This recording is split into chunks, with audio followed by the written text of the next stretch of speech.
O Marrocos é um país que propicia grandes processos de descoberta. É a descoberta que vai se dar não apenas fora, você descobre um país, descobre uma cultura, mas ao mesmo tempo alguma coisa vai se revelando para você mesmo. Então, quando você está descobrindo fora, você também está descobrindo dentro.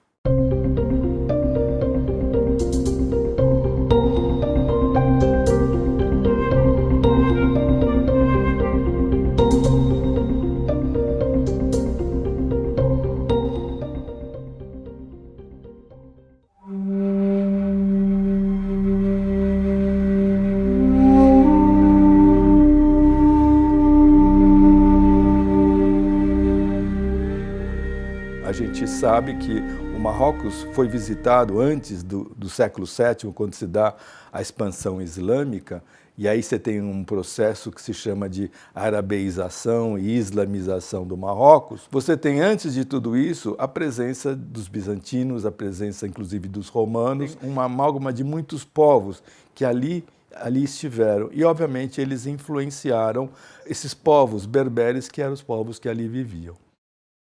O que acontece é que a gente vai ter uma sucessão de cidades que vão ser as cidades imperiais, porque se forma um grande império com diferentes dinastias, e as cidades que a gente reconhece como Rabat, Meknès, Fez e Marrakech são as 4 citadas como cidades imperiais.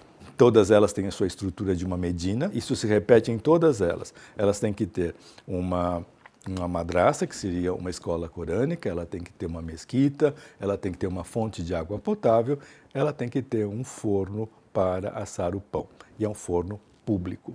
E as pessoas levam, fazem o pão na sua casa, levam até o forno para assar, o que é muito interessante, você vê as pessoas andando com esses pães cheirosos a todo momento. Então, dentro dessas medinas, você tem que viver.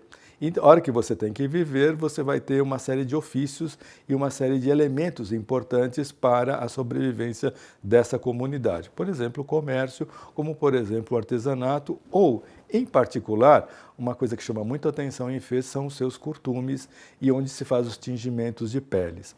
Até hoje, os costumes de Fez se mantêm, eles vêm desde da época medieval e esse modelo de trabalho se mantém vivo até hoje.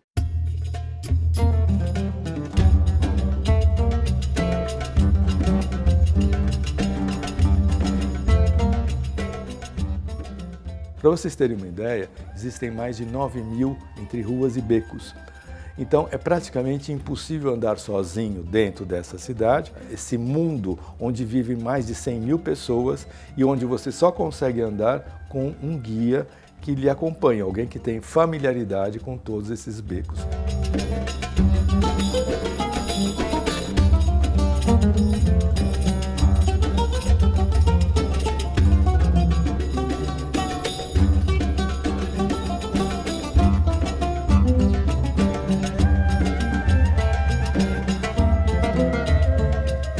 E a gente chega finalmente a Essaouira, que é uma cidade que é uma mescla assim, de tradições portuguesas, portanto de uma presença europeia forte. Ao mesmo tempo você está numa medina que tem uma encosta marítima belíssima, então às vezes você fala, eu estou numa área meio grega, meio mediterrânea, meio portuguesa, se mescla tudo isso. Hoje ela é uma cidade onde acontecem muitos festivais de música, de todo tipo de música e muitos esportes marítimos, que precisam dos ventos, porque lá acontecem os famosos ventos alísios.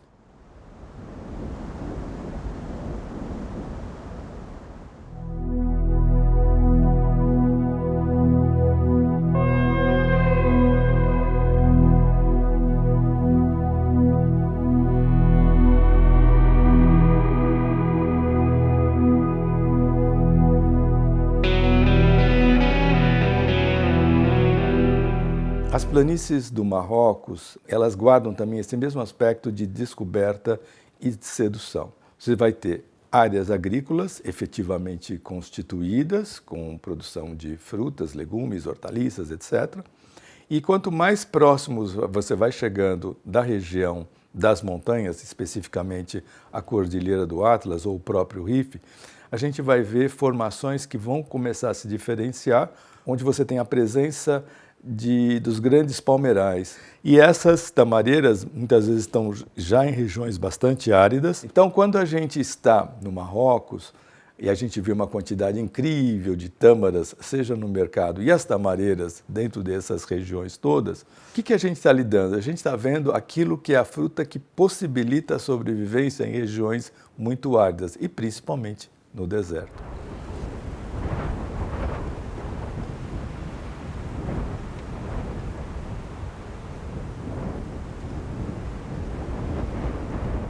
E finalmente a gente chega na região de Ouarzazate, que é o centro da cinematografia do Marrocos, porque é uma cidade bastante desenvolvida numa região bastante árida. O sol é constante durante boa parte do ano, você tem um silêncio necessário, isso facilita enormemente os trabalhos técnicos na hora das filmagens.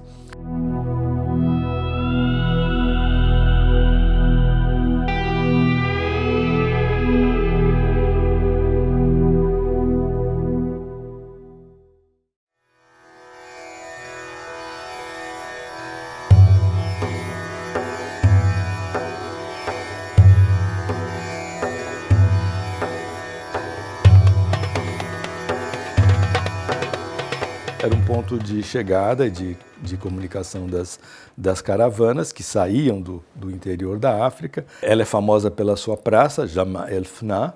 Então, visitar essa praça, que é lotada de gente 365 dias por ano, pelo menos umas 20 horas por dia, é uma coisa que é absolutamente fascinante para nós.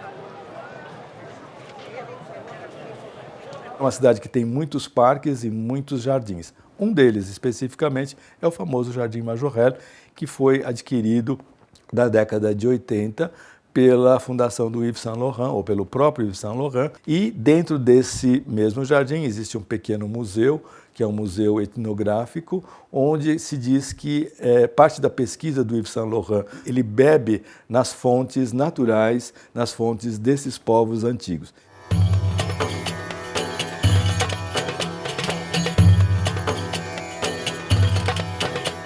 Uma viagem pelo Marrocos, ela não se completa sem a noção de uma grande travessia.